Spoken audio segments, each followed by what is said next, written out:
Hello friends, welcome back. I am Raju stock analysis में आपका स्वागत है। आज हम जिस स्टॉक की बात करने वाले हैं उसका नाम है पैसालो डिजिटल लिमिटेड। अब इसके फंडामेंटल तो काफ़ी अच्छे हैं और इसका चार्ट में टेक्निकल पैटर्न भी बड़ी ज़बरदस्त चल रही है। साथ में ये हमें 68% की गिरावट के भाव पे तो मिल रहा है। तो आज हम इसे लाइव भाव पे बाय करने वाले हैं। अब इसने 99 रुपये का ऑल टाइम हाई लगा के वहाँ से लगातार गिरावट करते हुए अभी ये 32 रुपये के पास ट्रेड कर रहा है। तो क्या इसके फंडामेंटल में कहीं कोई खराबी है या नहीं, ये देख लेना ज़रूरी रहता है। तो आइए हम पहले इसका फंडामेंटल देख लेते हैं। अब शेयर होल्डिंग पैटर्न हम देखें तो पब्लिक के पास 28.5% की होल्डिंग हमें यहाँ नज़र आ रही है, लेकिन उसमें भी 6% की होल्डिंग तो इन बड़े इन्वेस्टर के पास है।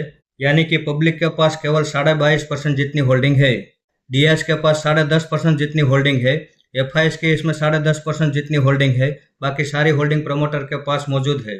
अब इसकी बैलेंस शीट हम देखें तो कंपनी के पास 1445 करोड़ का रिजर्व है, उसके सामने 3559 करोड़ का तो कर्ज है। ये एक फाइनेंस कंपनी है। अब फाइनेंस कंपनी में कर्ज हमेशा ज़्यादा ही रहता है। इसका डेटा अगर हम देखना चाहें तो कुछ इस तरह से देख सकते हैं कि 2014 में इस कंपनी के पास 452 करोड़ का रिजर्व था और आप देख सकते हैं हर साल इस कंपनी में रिजर्व इंक्रीज हो रहा है। 452 करोड़ से रिजर्व बढ़ते हुए अभी यह 1445 करोड़ तक पहुंच चुका है। इस हिसाब से इनकी बैलेंस शीट काफ़ी मजबूत और दमदार है। अब प्रॉफिट एंड लॉस सेगमेंट में हम देखें तो ईयर ऑन ईयर ये कंपनी कंपलसरी अच्छा खासा प्रॉफिट कर रही है और इस साल जो इस कंपनी ने प्रॉफिट किया है वो अब तक का सबसे हाईएस्ट प्रॉफिट है। 2014 में जहां कंपनी एक साल का प्रॉफिट सिर्फ 56 करोड़ का किया करती थी और इस साल का प्रॉफिट इस कंपनी ने 200 करोड़ का किया है। यानी कि इस कंपनी में प्रॉफिट करने की क्षमता भी बढ़ रही है। यहाँ पे आप देख सकते हैं ये एक फाइनेंस सेक्टर की कंपनी है। फिलहाल ये मार्केट कैप में छोटी सी है, लेकिन इसका बिजनेस मॉडल काफ़ी अच्छा है। अब इस कंपनी ने महिंद्रा कंपनी के साथ और टीवीएस कंपनी, इन दोनों कंपनियों के साथ टाइप किया है। महिंद्रा कंपनी की ईवी गाड़ियों को फाइनेंस करने का और टीवीएस की 3 व्हील गाड़ियों को फाइनेंस करने का, इन दोनों के साथ भी इस कंपनी ने टाइप किया है। अब जैसे आपने देखा कि इसके फंडामेंटल में कहीं कोई खराबी नहीं है, बल्कि पहले से ज़्यादा और बेहतर फंडामेंटल हो चुके हैं और ये स्टॉक अभी हमें 68% की गिरावट के भाव पे मिल रहा है। तो ये हमारे लिए बड़ी अपॉर्चुनिटी है। तो आज हम इसे लाइव भाव पे मार्केट खुलते ही इसे बाय करने वाले हैं। इसमें हमारा दूसरा सपोर्ट 25 रुपये के भाव पे रहेगा और तीसरा सपोर्ट 18 रुपये के भाव पे रहेगा। हो सकता है इसका डाउन ट्रेंड अभी खत्म नहीं हुआ हो और यहाँ से और बड़ी गिरावट करता है तो करने दो। इस गिरावट में हमें डरना नहीं है। इसकी गिरावट में बिना डरे हम अपना इन्वेस्टमेंट बढ़ाते जाएंगे।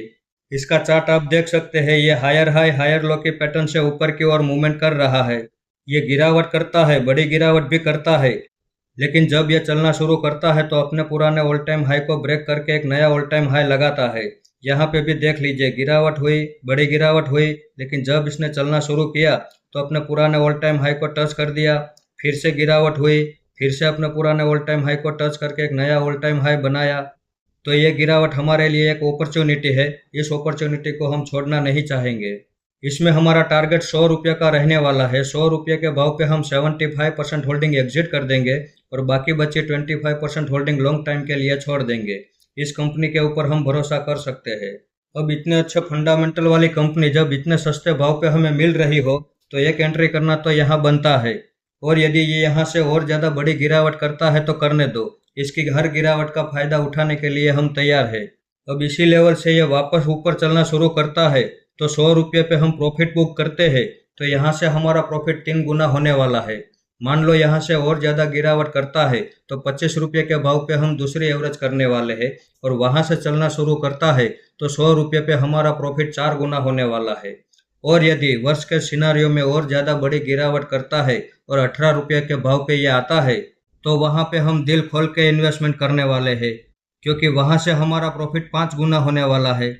तो जितनी बड़ी गिरावट होगी उतना बड़ा प्रॉफिट भी तो मिलेगा। अब जिन लोगों ने इस शेयर को 90 रुपये के भाव पे, 80 रुपये के भाव पे, 70 रुपये के भाव पे, 60 रुपये के भाव पे या 50 रुपये के भाव पे बाय किया होगा, उनको बड़ी प्रॉब्लम हो रही होगी। इसीलिए मैं अक्सर कहता रहता हूँ, किसी भी स्टॉक को ऑल टाइम हाई पे बाय नहीं करना चाहिए, उसे गिरावट में ही बाय करना चाहिए।